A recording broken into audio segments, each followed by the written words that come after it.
তো গাইস এইটা হলো বাইকের রিং লাইট। তো এটা আমরা বাইকে লাগিয়ে দেখবো কেমন ওয়াও ওয়াও লাগে। চলো এটা খুলে শুরু করা যাক। তো এটা আমরা খুলে নিই প্রথমে। কাছাকাছি নিয়ে নিই।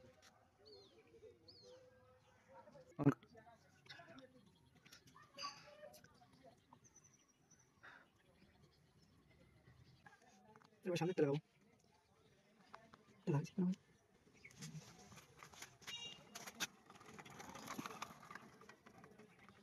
তো গাইস এখন আমাদের রিং লাইট লাগানো কমপ্লিট। তো আমরা এখন অপেক্ষা করবো অন্ধকার হওয়ার।